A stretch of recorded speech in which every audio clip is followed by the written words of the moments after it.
Yang sahih di Berita RTM, sahih dan berimbang. Berita perdana edisi Sabtu 10 September 2022. Saya Syahril Zarabuddin. Dan saya Farhatul Asyati Osman. Berikut paparan utama malam ini. Allowance sara hidup pelajar tajaan MARA dinaikkan.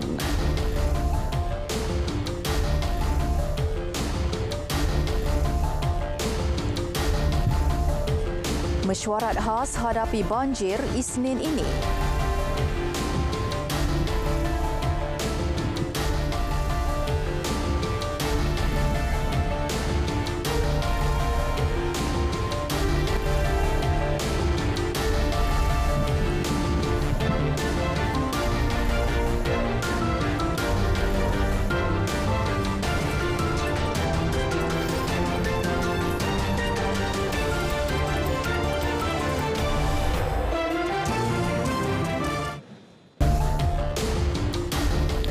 Generasi muda dan mahasiswa perlu terus dibekalkan dengan ilmu dan pendidikan, terutama berkaitan teknologi terkini. Yang di-Pertuan Agong Al-Sultan Abdullah Riayatuddin Al-Mustafa Billah Shah bertitah, pengetahuan dan kemahiran dimiliki bukan untuk tujuan bersosial semata-mata, malah membuka ruang untuk mencipta masa depan lebih gemilang untuk diri sendiri dan negara. Maruah dan harga diri seorang manusia adalah berkait rapat dengan ilmu yang dimilikinya. Allah Subhanahu wa taala berfirman dalam surah Al-Mujadalah ayat ke-11 yang bermaksud, nescaya Allah mengangkat darjat orang-orang yang beriman dan orang-orang yang berilmu beberapa darjat. Kerana itu, pembangunan dan kemajuan tamadun sesuatu bangsa sentiasa dihubung kait dan dibatasi dengan tahap penguasaan ilmu dan pendidikan dalam kalangan masyarakat. Justru adalah amat bertepatan bagi pendidikan dijadikan sebagai agenda utama negara yang diwajib diperkasakan sesuai mengikut peredaran masa dan zaman. Al-Sultan Abdullah yang juga Chancellor UiTM bertitah demikian sempena istiadat Convocation UiTM ke-94 di Dewan Agung Tuanku Chancellor UiTM Shah Alam, Selangor. Terdahulu, Sultan Abdullah berkenan menganugerahkan gelaran Profesor Emeritus kepada Dr. Normah Omar, pengasas Institut Penyelidikan Perakaunan ARI UiTM. Titah baginda penganugerahan ini adalah bertepatan dengan kepakaran dan sumbangan tokoh wanita itu dalam bidang integriti korporat, tadbir urus dan kriminologi kewangan Islam. Profesor Emeritus Dr. Normah Omar yang ditemui selepas istiadat Convocation UiTM menyuarakan komitmen untuk terus membangunkan bidang berkaitan. Ilmu ni sendiri berkembang sangat pesat lah. Saya rasa macam kita, what we need to do is actually now kita dah ada fintech, financial technology. Ini financial technology ni as far as dia ni memang ke depan, fraud juga boleh berlaku, ya. Macam sekarang ni kita nampak banyak online fraud dan sebagainya. Jadi banyak lagi penyelidikan perlu dibuat lah. Dan kita punya graduan pun perlu memiliki ilmu ini, ya. Bukan saja financial criminology tapi financial technology, ya, financial technology. Sebab sekarang kita ada Bitcoin, kita ada segala macam yang tak pernah ada sebelum ni, dan dia punya undang-undang pun belum berapa mantap. Jadi until it happen lah, kita perlu membuat penyelidikan dan perlu memupuk minat lah kepada pelajar-pelajar supaya dia ke arah ini. Kadar allowance sara hidup ESH bagi pelajar tajaan MARA dalam negara dinaikkan daripada minimum RM650 hingga maksimum RM950 sebulan. Ya, manakala bagi pelajar luar negara pula, kadar ESH dinaikkan daripada minimum RM1,380 sebulan hingga maksimum RM7,600 sebulan. Perdana Menteri berkata insentif tambahan berkuat kuasa serta-merta itu bakal membantu pelajar menampung perbelanjaan pengajian susulan kenaikan kos sara hidup. pelaksanaan kadar ESH baru bagi pelajar dalam negara dinaikkan.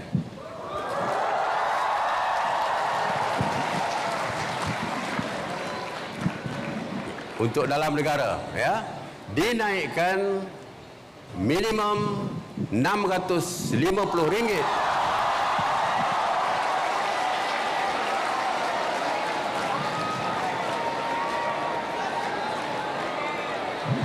Itu baru minimum. Minimum RM650 sehingga maksimum RM950 per bulan.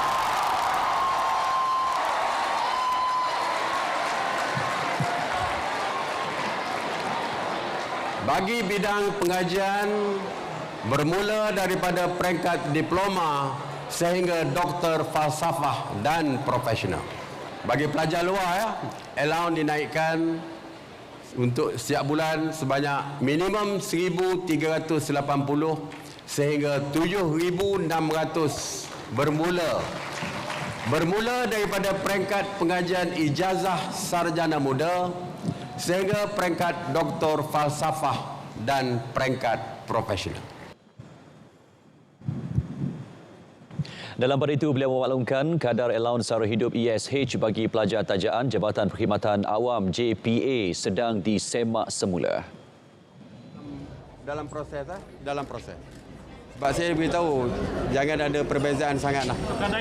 Jangan ada perbezaan sangat di antara MARA dan juga penaja-penaja pinjaman ni, penaja-penaja lain. Ya, saya tahu ada tajaan yang jauh lebih tinggi, tapi minimum tu patutnya sama sajalah.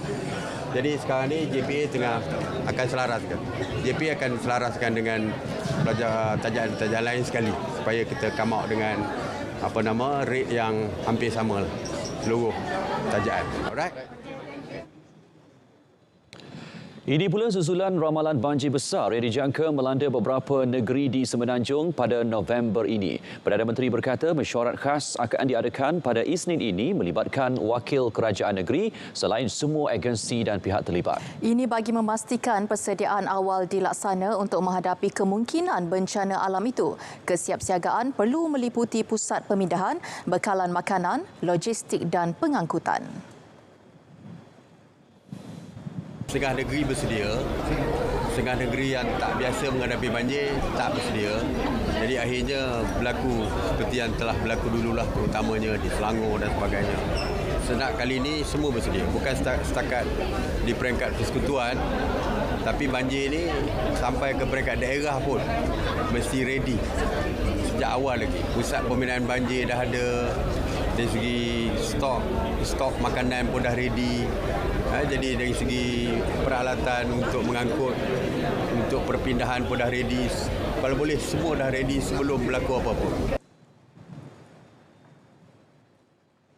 Penduduk sekitar Kelang, Kuala Selangor dan kawasan berhampiran dinasihat peka dengan risiko banjir berikutan amaran fenomena air pasang besar bermula esok. Fenomena itu dijangka meningkatkan aras air sehingga melebihi ketinggian 5 meter. Menteri Besar Selangor Datuk Seri Amiruddin Syari berkata fenomena dijangka berlaku sehingga Khamis. Perkara itu telah dihebahkan kepada umum.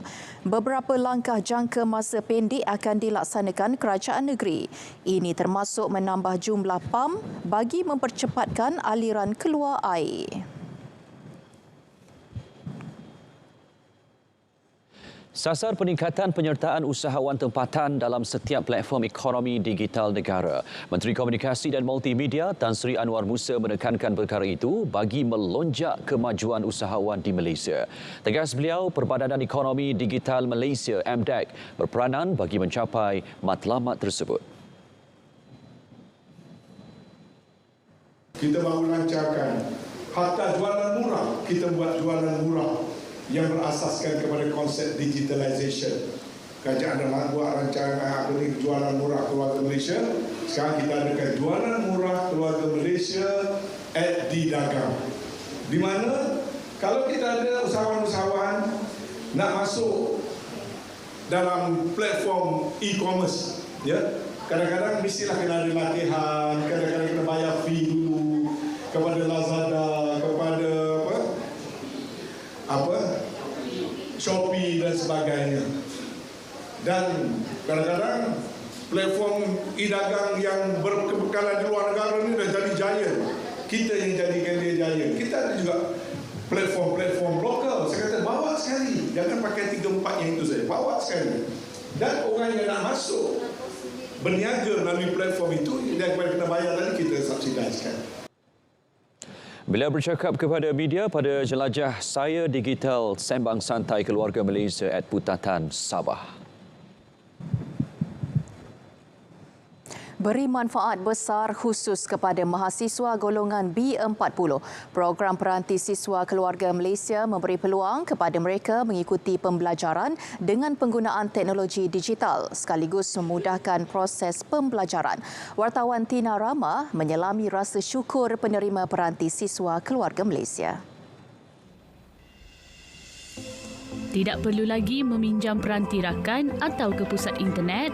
Itu luahan penuntut jurusan Sains Perniagaan Tani Universiti Putra Malaysia, Muhammad Akmal Marzuki, yang amat bersyukur dengan kelulusan permohonannya. Masa tu memang kira macam tak ada. Lepas tu tapi saya nak sebab tapi memang struggle lah sebab bagi saya kalau macam sekarang sebab saya suka buat nota. Jadi kalau saya buat nota tu kadang-kadang kita pakai buku kita tak tahu kita nak buka macam mana dah kena selak balik. So kalau dapat sebab tu saya macam fikir saya nak memudahkan cara. Saya tengok kawan-kawan saya ada juga yang pakai macam tab diorang beli-beli kan. So jadi saya macam bila dah dapat peluang ni saya macam bersyukur dan gembira sebab lepas ni kalau saya boleh ke kelas saya tak perlu lagi bawa banyak-banyak berat beg. Akmal merupakan anak keempat daripada 5 adik-beradik di mana ayahnya sudah berpencen sementara ibunya menjalankan perniagaan kecil-kecilan pada waktu pagi. Sementara itu, penuntut Universiti Kebangsaan Malaysia Muhammad Akmal Mazilan amat menghargai keprihatinan dan usaha kerajaan meringankan beban mahasiswa golongan B40. Saya dan bersyukur dengan adanya peranti ini dapat memudahkan proses pembelajaran saya di masa akan datang. Dan saya boleh menggunakan duit simpanan saya untuk berbelanja keperluan yang lain seperti makan dan minum, bil internet, yuran pembelajaran dan sebagainya. Aktif yang diambil oleh kerajaan melalui program Peranti Siswa B40 ini amatlah berguna dan sangat bermakna kerana ia dapat membantu meringankan beban pelajar golongan B40 dan ia juga bakal memotivasikan pelajar untuk lebih bersungguh-sungguh dalam meneruskan pembelajaran. Mereka juga amat menghargai usaha kerajaan yang bersetuju memberi tablet secara percuma yang menjadi hak milik kekal mereka. Kerajaan memperuntukkan RM450 juta bagi melaksanakan inisiatif Peranti Siswa Keluarga Malaysia yang telah mula diedar pada 3 September lalu. Tina Rama, RTM. Bermula esok, pemakaian pelitup muka di institusi pendidikan bawah Kementerian Pendidikan KPM tidak lagi diwajibkan. Bagaimanapun, Menteri Kanan Pendidikan Datuk Dr. Razi Jidin berkata, pemakaian pelitup muka amat digalakkan di kawasan ramai orang dan sesak dalam institusi pendidikan. Pemakaian pelitup muka dalam bangunan ataupun indoor dan outdoor di luar bangunan dalam kawasan sekolah adalah mengikut pilihan masing-masing. Ianya tidak diwajibkan. Namun begitu kita amat galakkan pemakaian pelitup muka dalam kawasan sekolah ini khususnya di tempat-tempat yang ramai orang. Pada masa yang sama juga anak-anak diingatkan bahawa yang naik bas pastikan anda memakai pelitup muka dalam bas sekolah. Apa yang paling penting kita pastikan keadaan di sekolah ini selamat. Bagi individu bergejala seperti demam, batuk dan selsema pula, wajib memakai pelitup muka semasa berada dalam bangunan di kawasan institusi pendidikan.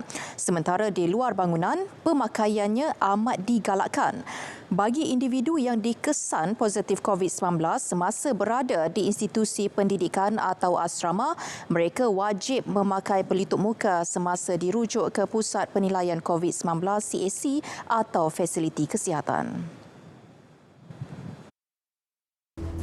kita mengekalkan dasar di mana harga ayam perlu terus dikawal dan juga keutamaan ke tahap kecukupan bekalan domestik kekal menjadi satu prioriti. Pada masa yang sama, kita perlu memberikan perhatian kepada kebajikan industri penternakan ayam itu sendiri.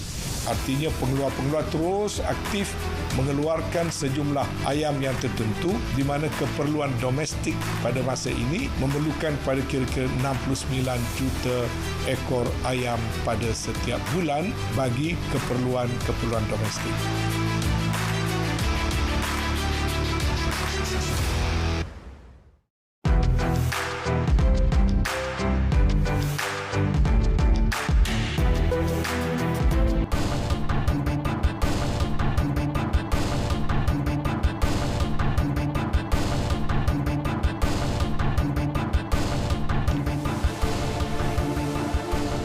Ekonomi negara akan terus mencatat pertumbuhan kukuh bagi suku ketiga tahun ini. Keyakinan disuarakan Menteri Kewangan Tengku Datuk Seri Zafrul Tengku Abdul Aziz berdasarkan beberapa petunjuk ekonomi semasa yang positif. Ini termasuk kadar pengangguran yang menurun kepada 3.7% Julai lalu berbanding 3.8% pada bulan sebelumnya. Juga pertumbuhan cemerlang pada suku kedua 2022. Mengulas unjuran ekonomi tahun depan, beliau berkata ia bergantung kepada situasi ekonomi global 2023 yang dijangka lebih mencabar. Untuk itu, negara harus lebih bersedia melakukan pelbagai pembaharuan dan langkah yang betul. Peruntukan bajet 2023 dijangka meningkat atau hampir sama seperti tahun sebelumnya. Defisit belanjawan pula diunjur bawah 6% daripada keluaran dalam negara kasar KDNK. Menurut penganalisis ekonomi Profesor Emeritus Barjoyai Bardai, ramalan dibuat berdasarkan keadaan ekonomi semasa yang lebih kukuh. Secara keseluruhannya kita mengharapkan bahawa belanjawan ini akan merupakan satu belanjawan yang konkret dan berani untuk mengubah struktur ekonomi Malaysia, khususnya mengambil kira keperluan pelaburan dalam aspek pembangunan guna tenaga dan juga pembinaan teknologi baru. Bajet 2023 dijangka menyediakan peruntukan meningkatkan kemahiran 15 juta pekerja negara untuk beralih ke revolusi perindustrian 4.0. 332.1 bilion ringgit diperuntukkan pada bajet 2022 iaitu terbesar dalam sejarah negara. Ia terbahagi kepada 3 fokus utama iaitu agenda pemulihan ekonomi, membina semula daya ketahanan negara dan memangkin pembaharuan. Rakyat Malaysia terutama golongan M40 disaran meningkatkan simpanan dan mengamalkan perbelanjaan berhemah. Menurut Profesor Kehormat UNIMAS, Datuk Dr. Madeline Burma, langkah itu bagi mengurangkan impak pelarasan kadar dasar semalaman OPR terhadap komitmen pembiayaan atau pinjaman mereka. Jelasnya, peningkatan OPR adalah proses normalisasi yang tidak dapat dielakkan. Justru pengurusan kewangan lebih baik perlu sebagai persediaan menghadapi kemungkinan pelarasan OPR seterusnya di samping faktor ketidaktentuan global. 40 barangan asas pun dia terkesan dan dia juga yang paling banyak membuat pinjaman untuk kereta, pinjaman rumah, pinjaman yang barang-barangan komersial ini. Dia call it barangan-barangan pengguna ni. Peti air semua. Dan semua ni banyakkan ni because kita ni hidup dalam kredit. Menabung bagi saya berhemah dari segi berbelanja dan sebagainya. Kita belanja mana-mana yang betul-betul perlu. 20 tahun membina persekitaran kondusif bagi lanskap perniagaan negara. Suruhanjaya Syarikat Malaysia SSM melalui pelbagai transformasi sejak penubuhannya pada 16 April 2002. Sempena 2 dekad, SSM menyambut ulang tahunnya dengan tema SSM 2 Dekad Inspirasi Kepercayaan Perniagaan. Ketua Pegawai Eksekutifnya Datuk Nur Azimah Abdul Aziz berkata dalam tempoh itu SSM telah memperkukuh kerangka perundangan perniagaan dan korporat serta melaksana pelbagai transformasi dalaman dan luaran. Menghadapi pelbagai cabaran yang kita tahu, dia akan lebih mencabar lagi perjalanan SSM untuk mentadbirkan undang-undang kita, melaksanakan mandat dan tugas dan fungsi SSM. Kita telah ada pencapaian-pencapaian yang kita boleh jadikan batu asas. Pelbagai pemodenan akta-akta yang dikawal selia SSM turut dapat dilihat. Ia sejajar matlamat mewujudkan persekitaran korporat yang dinamik dan perundangan Malaysia setaraf dengan amalan-amalan korporat terbaik di peringkat antarabangsa. SSM juga berjaya membawa 11 rang undang-undang ke Parlimen berhubung pengenalan atau pindaan pelbagai perundangan yang ditadbirnya dan berjaya mewartakan 37 undang-undang subsidiari. 11 inisiatif turut diperkenalkan pada 2020 dan 2021 susulan pandemik COVID-19 membabitkan perubahan undang-undang subsidiari di bawah Akta Syarikat 2016. SSM mengabadikan semua kejayaannya dalam sebuah buku berjudul SSM 2 Dekad Inspirasi Kepercayaan Perniagaan pada majlis sambutan ulang tahunnya 15 April lalu.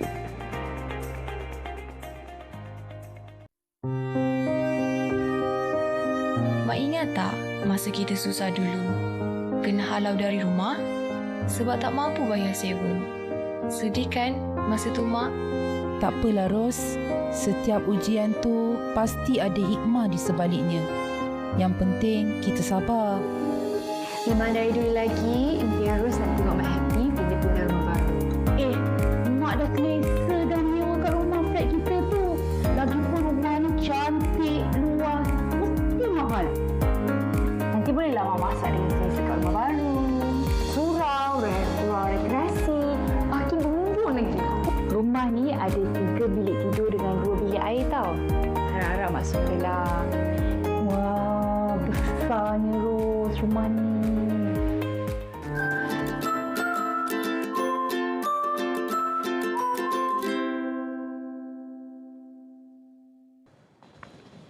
Bersua kembali.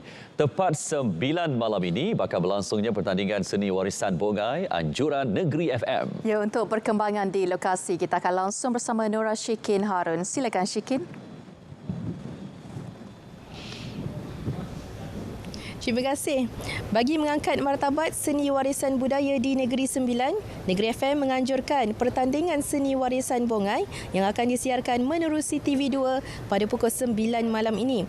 Untuk berkongsi lebih mengenai seni warisan Bongai, bersama-sama saya ialah Kurator Lembaga Muzium Negeri Sembilan, Puan Nurul Farah Ashikin Sakim. Baik Puan Farah, boleh Puan terangkan keistimewaan Bongai itu sendiri? Okey, seni warisan Bongai ini merupakan salah satu seni daripada yang asli daripada Negeri Sembilan.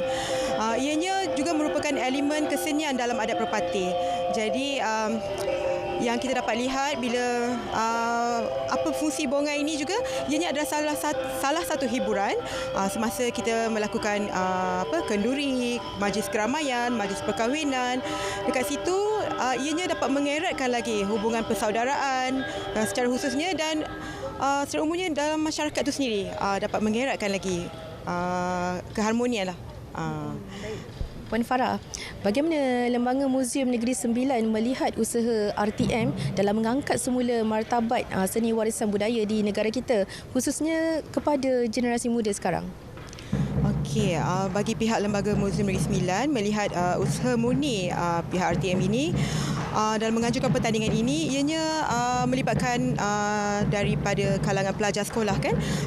Jadi ianya dapat mengenengahkan lagi seni warisan ini, yang mana kita kalau boleh kita nak dinaikkan tarafnya lah, macam di negeri lain yang dikenali macam Dondang Sayang, Gazal.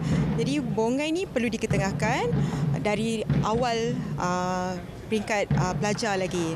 Seterusnya pertandingan ini juga nampaknya macam selari dengan usaha daripada Kerajaan Negeri Sembilan dalam memartabatkan lagi adat Perpati di Negeri Sembilan ini. Sebab Bongai ini salah satu elemen jugalah dalam kesenian adat Perpati. Terima kasih banyak Puan atas perkongsian itu.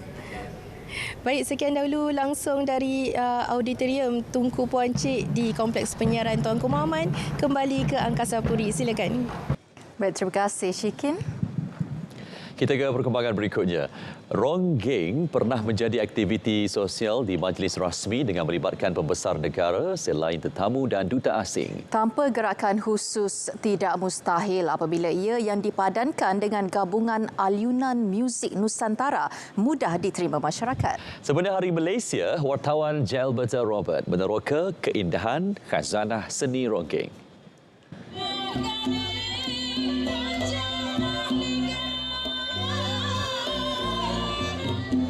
Tidak melibatkan gerakan rumit, Ronggeng menjadi riadah sosial yang menghiburkan. Ronggeng juga menjadi titik temu dan merapatkan jurang perbezaan masyarakat berbilang bangsa. Ronggeng ni tak perlu pun awak pandai menari, yang tak pandai. Tak ada. Ronggeng tu riadah. Awak masuk je lah. Jadi orang otomatis akan sedar bahawa iyalah, sebab itulah Ronggeng merapatkan jurang di antara kaum. Yang kita lihat malam tu, India, Cina, Melayu, Iban, semua naik. Tuanku Abdul Rahman, Perdana Menteri kita pertama, mengadakan Ronggeng di residensinya. Dan orang-orang luar negara, Mak Saleh, segala duta-duta kena pandai meronggeng. Bukan pergi masuk ke acara rasmi kerajaan Melaya dulu, bukan kena berdansa waltz, tak ada. Meronggeng. Sebab itu kita baca balik kenapa Tunku Abdul Rahman dia sedar bahawa ronggeng itu rakyat yang punya. Bagi menangkis konotasi negatif yang sering dikaitkan dengan frasa ronggeng, wujud usaha membugarkan semula aktiviti seni itu. Julai lalu bertempat di Dataran Merdeka, usaha mempromosi ronggeng ditampilkan Newspark menerusi inisiatif Pentas Seni Merdeka, Anjuran Think City dan Dewan Bandaraya Kuala Lumpur DBKL.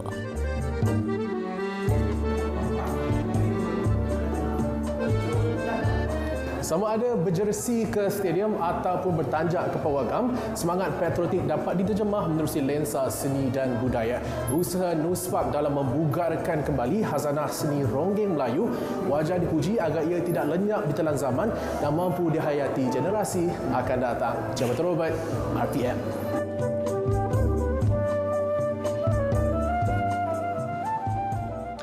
Baik saudara, sebentar tadi telah masuk waktu solat fardu isyak bagi Kuala Lumpur dan kawasan-kawasan yang sama waktu dengannya. Jati diri sebagai Melayu tidak terkikis biarpun hampir 6 dekad bermastautin di luar negara. Setiap kali berjumpa dengan rakyat Malaysia, beliau pasti teruja dan perkembangan di tanah air jadi antara topik utama perbualan. Ya, Faizal Jamal yang ke Mekah baru-baru ini ada butirannya, kita saksikan.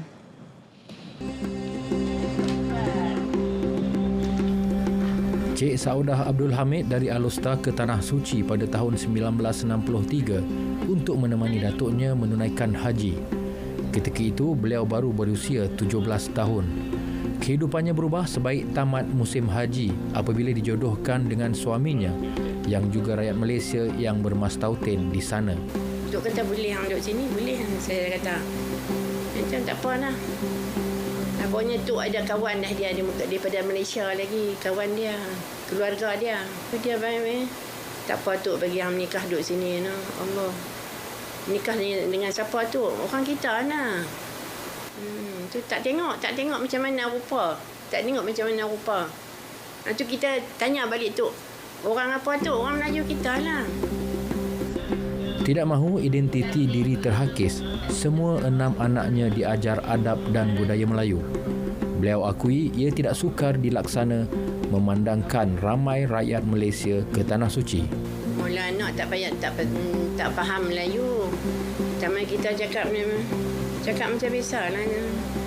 Mai kita makan mana dia faham mana-mana kita cakap Melayu, dia ikut kita lagi lah. Makcik yang boleh cakap adab pasal duk ajak dah besar 7 tahun pergi sekolah, dia baca buku dengan mereka. Hak buku dia beritahu lah baca tu lah. Quran boleh baca gitulah. Cik Saudah adalah sebahagian daripada rakyat Malaysia di luar negara yang kekal utuh mengamalkan budaya Melayu. Beliau berikrar mahu memastikan budaya itu kekal subur bersama ahli keluarga. Assalamualaikum warahmatullahi wabarakatuh. Saya Majid Tayyib dari Makkah Al-Mukarramah mengucapkan selamat Hari Kebangsaan kepada semua rakyat Malaysia. Merdeka! Saya Salahuddin dari Madinah Munawwarah. Selamat Hari Merdeka! Saya Muhammad Ash'ari di Madinah. Merdeka! Merdeka! Merdeka! Baik, berita perdana malam ini kita teruskan dengan perkembangan sukan. Bersama Nazri Fahmi. Silakan Nazri.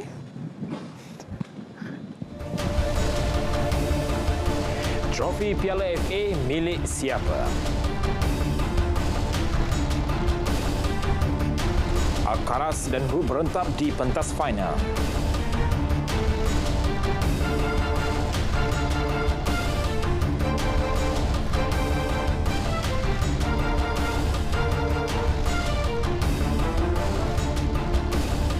Terima kasih Syahrir dan Fahatu. Assalamualaikum, salam sukan untuk semua. Saudara, detik penentuan pasukan mana yang layak bergelar juara Piala FA bagi musim 2022 bakal diketahui pada malam ini.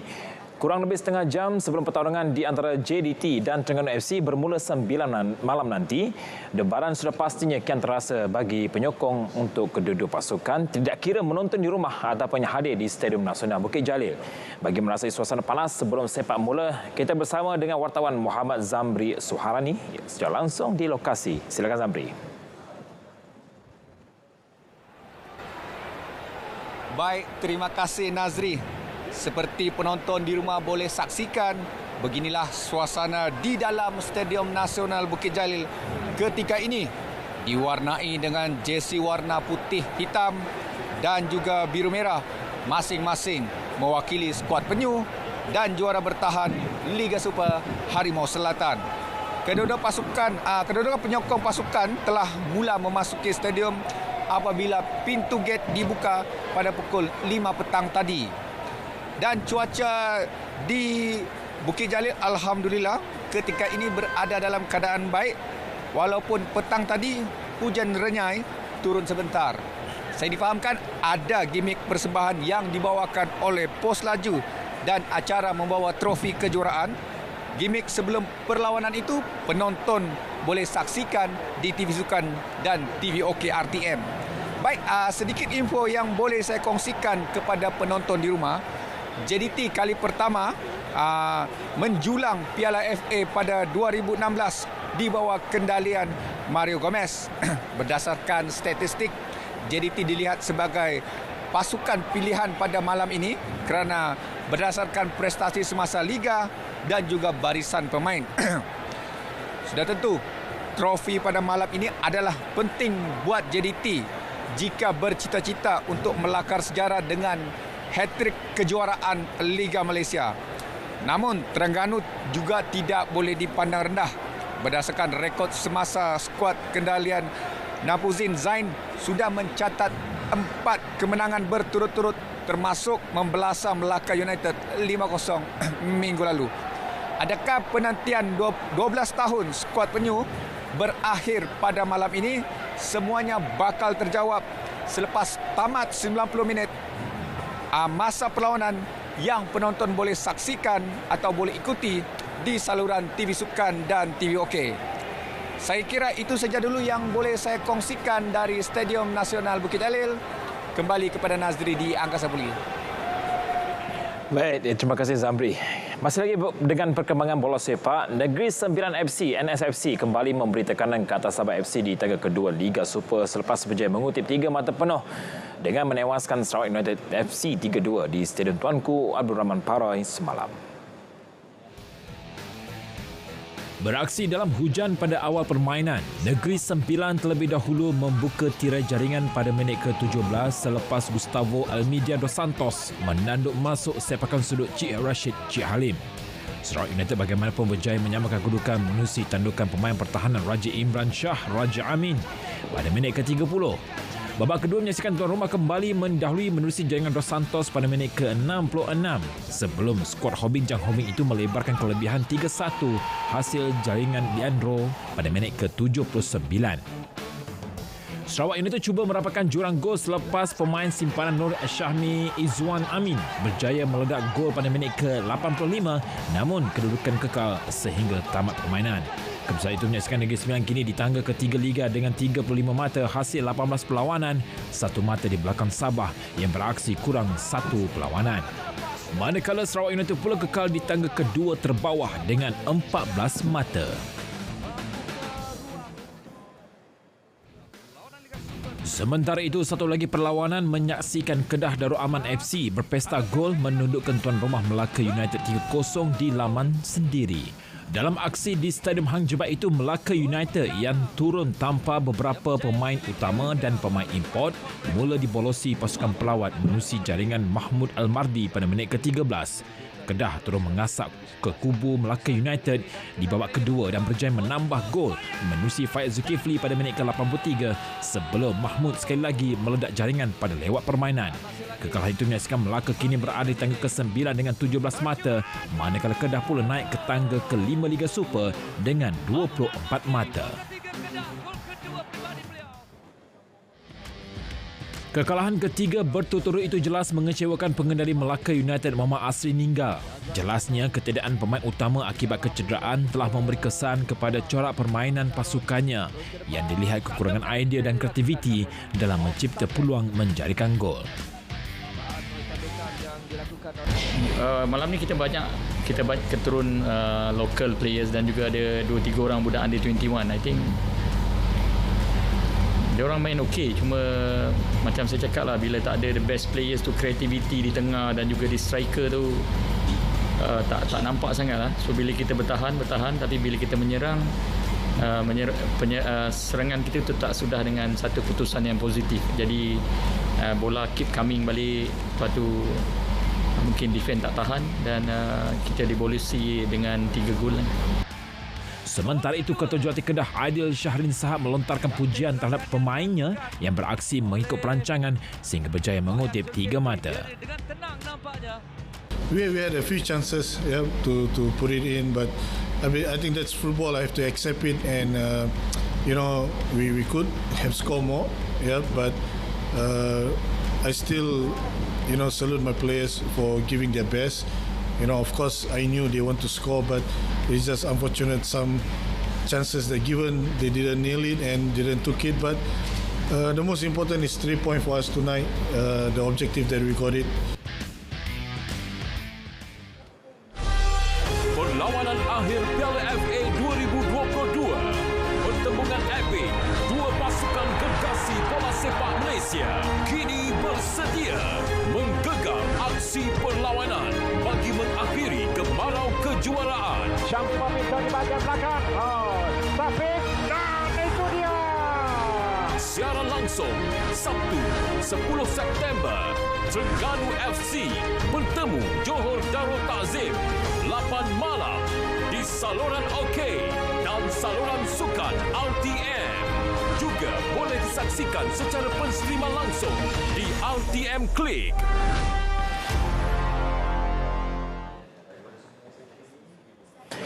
Baik, kita balik ke perkembangan sukan badminton. Pengarah Kejurulatihan Bergu Persatuan Badminton Malaysia BM Rexy menaiki akan mengumumkan gandingan baharu bergu campuran sebelum bermulanya kejuaraan terbuka Malaysia 2023 Januari depan. Menurutnya, perancangan itu adalah sebagai persediaan bagi kempen kelayakan kesukaan Olimpik 2024 di Paris. Jelas Rexy, senarai baharu gandingan tersebut amat penting bagi mengumpul mata dalam siri jelajah BWF sekaligus mengumpul mata kelayakan bagi merebut slot ke Tamasya Olimpik Paris 2024 bermula Mei depan. Antara bergu campuran yang mungkin akan dirombak adalah Chen Tangji, Pek Yin Wei selepas gagal mencapai sasaran untuk ke suku akhir di kejuaraan dunia baru-baru ini. Rexy juga belum memutuskan sama ada menggandingkan semula Valerie Xiao dan Tang Ji selepas mereka menampilkan aksi cemerlang ketika menundukkan bergu nombor 17 dunia dari Jepun Yuki Kaneko Misaki Matsutomo pada terbuka Malaysia Jun lepas. Selain itu, BM juga memiliki 2 lagi gandingan campuran Hu Pangrong Toh Iwei yang berada di ranking ke-46 dunia dan Champion Sun Chia Hi Si yang berada di ranking ke-83 dunia. Kejohanan Terbuka Malaysia 2023 akan bermula 10 hingga 15 Januari depan di Axiata Arena, Bukit Jalil. Kerajaan Negeri Selangor akan memperkenalkan bidang sukan elektronik atau e-sukan ke semua institusi pendidikan dalam usaha memperkasakan permainan tersebut di negeri berkenaan. Pengerusi Jawatankuasa Tetap Pembangunan Generasi Muda, Sukan dan Pembangunan Modal Insan Negeri Selangor, Muhammad Khairuddin Othman berkata usaha itu juga akan memberi kefahaman kepada anak-anak muda untuk menceburi sukan ini, terutamanya di kawasan luar bandar. Menurut Khairuddin, inisiatif melalui program aktif e-sport ini adalah untuk membangunkan industri e-sukan di peringkat akar umbi selain memberi pendedahan kepada masyarakat mengenai manfaat sukan tersebut kepada golongan belia. Aktif ini atau sukan elektronik pada kita merupakan program sukan yang penting yang kita kena promosikan di kalangan para belia. Cabaran kita di Selangor ini juga di negeri-negeri lain adalah bagaimana nak fahamkan kepada keluarga, ibu bapa supaya mereka faham bahawa sukan e-games ini adalah sukan yang diiktiraf di peringkat Selangor, negara dan antarabangsa. Jadi pendidikan kita ataupun penerangan-perangan kita harus berikan kepada ibu bapa dan di sekolah-sekolah, dan kita harapkan melalui program ini lebih banyak lagi atlet-atlet dapat kita hasilkan. Beliau berkata demikian selepas merasmikan berkenaan di Puchong, Selangor. Perkembangan Sukan Malaysia SUKMA ke-20, lebih 10,755 permohonan untuk menjadi sukarelawan anak Malaysia Satria bersempena Tamasya SUKMA yang akan bermula 16 September ini telah diterima oleh pihak pengelola. Daripada jumlah itu, 700 permohonan telah terpilih menjadi barisan sukarelawan yang terdiri daripada kalangan guru, doktor, pesara dan pelajar universiti tempatan. Menurut pengurusi Jawatankuasa Pengelola SUKMA yang juga Ketua Setiausaha Kementerian Belia dan Sukan, Datuk Jana Santiran Munayan, tiada sebarang kriteria tertentu dibuat dalam pemilihan skuad Satria. Kami cukup bersedia. Kalau dulu kami membuat persediaan dalam 99% dan sebagainya, sekarang kita boleh membuat andaian bahawa 100% persediaan telah dilakukan, dan hari ini dengan pelancaran Satria, ini merupakan usaha kami yang terakhir. Semuanya dah cukup lengkap. Kami rasa tidak akan ada cacat cela dalam pelaksanaan program pada tahun ini, dan kami akan usahakan yang terbaik kepada kontingen-kontingen yang bakal mengambil bahagian dalam SUKMA pada tahun ini. Beliau ditemui selepas merasmikan Majlis Pelepasan Penugasan Sukarelawan SUKMA edisi ke-20 siang tadi. Sementara itu, beberapa sukarelawan yang bakal membantu kelancaran SUKMA edisi ke-20 itu kelihatan teruja untuk meniba pengalaman baharu. Saya memang rasa bersyukur dan rasa luck lah. Sebab daripada 10,000 tu 700 je diorang pilih, dan saya salah seorang. Yeah, I'm one of the volunteers under the medical department. Yeah, I'm so happy to get selected because previously I was also an athlete, and after I got the result, they picked me. It was like delightful, and of course I'm really happy about it. Seronok sangat sebab selama ni saya just belajar dalam bidang sukan je, jadi atlet just main je, tapi kali ni dapat pengalaman baru. Perkembangan sukan luar negara, kita mulakan dengan sukan tenis. Bintang remaja Sepanyol Carlos Alcaraz menghampakan harapan penyokong tuan rumah di Terbuka Amerika Syarikat apabila menewaskan wakil mereka Frances Tiafoe dalam pertarungan penuh dramatik di separuh akhir. Kejadian itu menyaksikan Alcaraz mara ke pentas final untuk berdepan Casper Ruud dari Norway. 6-3 sekaligus menyekat hajat Tiafoe beraksi di pentas final Grand Slam buat kali pertama. Berikutnya 6-3, 6-1 dengan memudahkan ke set penentuan. Dalam set tersebut, pemain berusia 19 tahun itu kembali mendapat rentak sebenar dan menyekat cabaran Tiafoe dengan kemenangan 6-3 dan 6-2 di separuh akhir. Pilihan kelima kejohanan itu menang 2 set awal dengan 7-6 dan 6-2 sebelum lawannya Kachanov bangkit memenangi set ketiga 5-7. Tahun dari Norway itu juga berpeluang bergelar pemain nombor 1 dunia jika berjaya mengatasi. Kita balik ke perkembangan sukan Formula One. Dua pemandu Ferrari, Charles Leclerc dan Carlos Sainz, mencatat masa terpantas pada sesi ujian bebas saingan Grand Prix Itali semalam. Pada sesi di Lita Monza itu, Charles Leclerc mencatat masa terpantas 1 minit 22.410 saat bagi sebelah pagi. Manakala sesi petang pula menyaksikan Sainz merekodkan masa terpantas 1 minit 21.664 saat. Dia bagaimanapun akan bermula di petak belakang pada perlumbaan sebenar Ahad ini selepas dikenakan penalti. Pemandu Mercedes George Russell pula mencatat masa kelima terpantas diikuti juara dunia 7 kali Lewis Hamilton ke-7 terpantas. Pendahulu kejuaraan dunia Max Verstappen dari Red Bull mencatat masa kedua pada sesi sebelah petang. Pemandu kelab Belanda itu selesa 109 mata mengatasi Charles Leclerc dengan baki 7 lagi perlumbaan musim ini.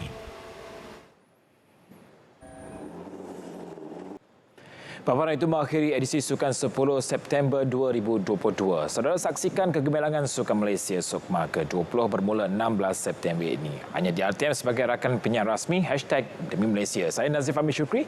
Salam keluarga Malaysia dan salam sukan untuk semua.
Raja Charles III secara rasminya diisytihar sebagai Raja Britain hari ini di Istana St. James, London. Semalam, Raja Charles III telah melafaz ikrar khidmat sepanjang hayat. Lafaz itu dibuat dalam perutusan pertamanya selepas menaiki tahta susulan kemangkatan bondanya Ratu Elizabeth II pada Khamis. Berikut paparan berita luar negara. Berinspirasikan bondanya, Raja Charles III meneruskan ikrar Ratu Elizabeth II untuk berkhidmat sepanjang hayat kepada rakyatnya. Baginda amat berduka cita atas kemangkatan bondanya dan berkongsi kehilangan yang tidak ternilai itu bersama semua rakyat. Raja Charles, 73 tahun, bakal dimasyurkan sebagai raja pada istiadat pertabalan yang akan diadakan di Istana St. James di London pada Sabtu. Setiausaha Agung Pertubuhan Bangsa Bersatu PBB Antonio Guterres merayu bantuan antarabangsa untuk membantu usaha pemulihan dan pembinaan semula Pakistan. Ketika melawat Pakistan, beliau berkata negara tersebut dianggarkan mengalami kerugian lebih 30 bilion dolar Amerika akibat banjir dan jumlah itu dijangka bertambah akibat krisis perubahan iklim yang meruncing. Bencana banjir di Pakistan telah meragut kira-kira 1,400 nyawa dan merosakkan 1.7 juta rumah sejak pertengahan Jun. Qatar melakukan percubaan stadium ikonik Lusail yang bakal digunakan pada perlawanan akhir Piala Dunia. Stadium bernilai 675 juta dolar Amerika yang boleh memuatkan 80,000 penonton ini dibuka kepada orang ramai pada pra-perlawanan Piala Dunia yang menyaksikan Al-Hilal menewaskan pemain Mesir Zamalek selepas seri 1-1. Pada pembukaan turut berlangsung konsert superstar Mesir Amr Diab. Presiden FIFA Gianni Infantino berkata Piala Dunia kali ini bakal menjadi penganjuran yang terbaik. 2.45 juta daripada 3 juta tiket telah berjaya dijual setakat ini.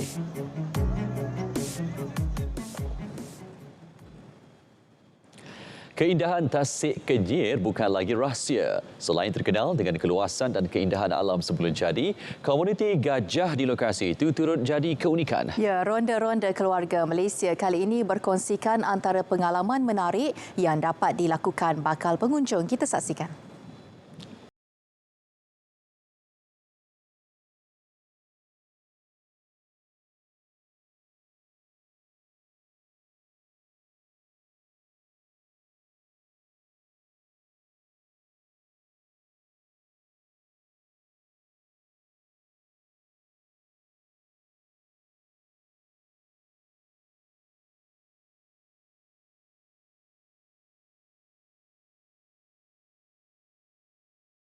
Saya kat Tasik Kenyir nak tengok gajah. Katanya ada gajah kat sini. Jom. Weh, pokok.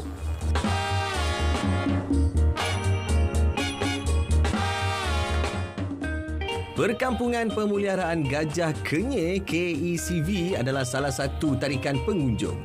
Terdapat 18 ekor gajah dibiar bebas dan tinggal dengan alam semula jadi. Semua gajah tempatan itu dipantau doktor haiwan dan kumpulan profesional penjaga gajah. Para pengunjung boleh melihat gajah di setiap perjalanan melalui titi gantung.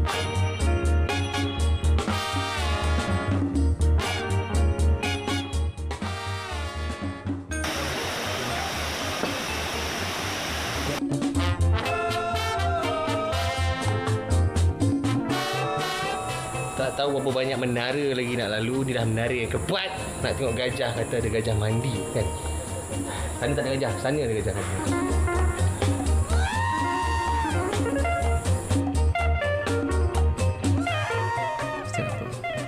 Bukan setakat melihat gajah mandi, pengunjung juga boleh bermesra dengan kumpulan haiwan berkenaan. Jangan bimbang. Sekarang ni tadi saya kata nak tengok gajah mandi kan. Tu dia gajah mandi. Ada berapa ekor? 1, 2, 3, 4, 5 ekor gajah mandi. Tu dia.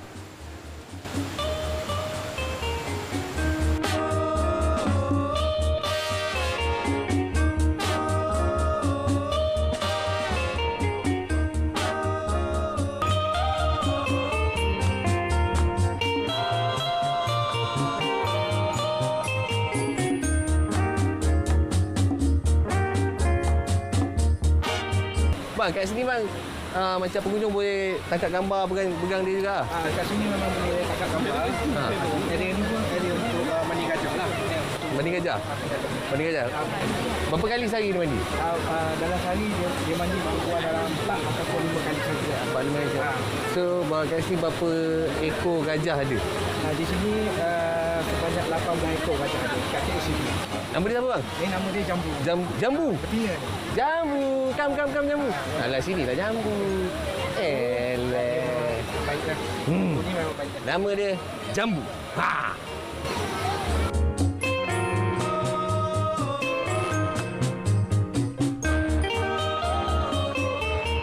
Seperti mana yang saya sudah kata tadi, kita boleh ambil gambar bersama gajah. Pengalaman yang sangat menarik untuk anda jika datang ke sini. Sangat sesuai bercuti bersama keluarga. Teruskan setia bersama Ronda-Ronda Keluarga Malaysia hanya di RTM.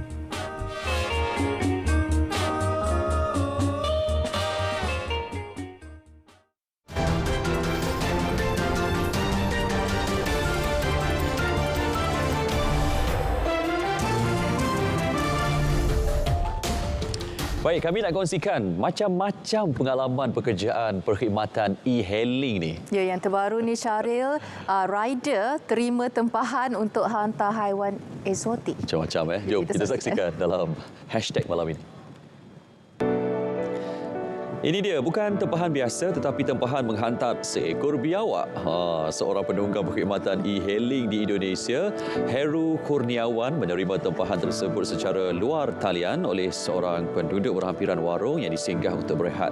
Haiwan berkenaan berjaya dihantar ke Cakung, Jakarta Timur dalam tempoh sejam perjalanan.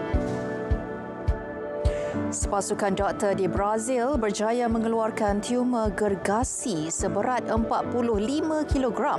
Pakar bedah Dr. Glaucio Bonsnat berkata pengalamannya di Instagram dan memberitahu ketumbuhan itu dikeluarkan dari perut seorang pesakit wanita berusia 45 tahun selepas ia membesar dalam tempoh 5 tahun. Pembedahan mencabar itu mengambil masa kira-kira 2 jam dan pesakit berada dalam keadaan stabil.